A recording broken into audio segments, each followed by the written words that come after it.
To write that book, but over the years I learned a good habit that paid off in years after.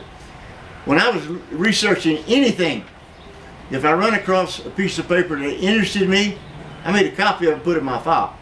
Now I didn't do that the first 4 or 5 years, and when I went back to get it again, I couldn't find it. So I started doing that, filing it. You know. Well, I looked one day and I had a folder full of that Doc Holliday stuff. And then the pushover came. An old lady called me up and wanted to ask me a question. She said, he was my great nephew. I said, who are you talking about? She said, Doc Holliday. And I said, well, I'm glad to know that. I said, you want to tell me anything about it? She said, no, but she said, I'll make a copy of a page in our family album, the Holliday album, or Bible, and send it to you. And she did, and it's in there. Everybody but me always said he was born in 1852, and I always said he was born in 1851. The reason is I come from a place 90 miles from where Doc Holliday was, and I knew how they did things in the churches, the Protestant churches.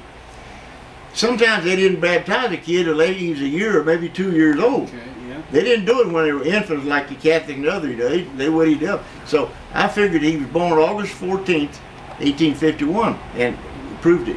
Now, I sat down and wrote that book. I pointed out all the mistakes that everybody else has made. Not by name, you know, I just pointed out there were mistakes. Mm-hmm. Like, he didn't kill 36 people. He killed 2. But now I will admit that he shot 8 more, but they didn't die, so he didn't kill them. And then I went up to see his tombstone 44 years ago, up in Colorado. Mm-hmm. Everything on his tombstone was wrong except his name. Now, you cannot make that many mistakes unless you do it intentionally. They had his birth date wrong. They had his birthplace wrong. They had his death date wrong. They had the place that where he went to school wrong, the college. They still let him go into school in Maryland, state of Maryland. Actually, he went to Philadelphia, Pennsylvania.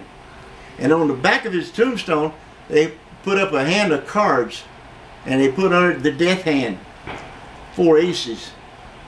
The death hand is 2 black aces, 2 black queen, or two black 8s, and a queen of diamonds. That's what Wild Bill Hickok had in Deadwood. Anyway, when I put that book out, there was 2 Holliday books out, and I predicted there would be 6 more. Well, there's 8 more. But all of them are still making the same mistakes except that one.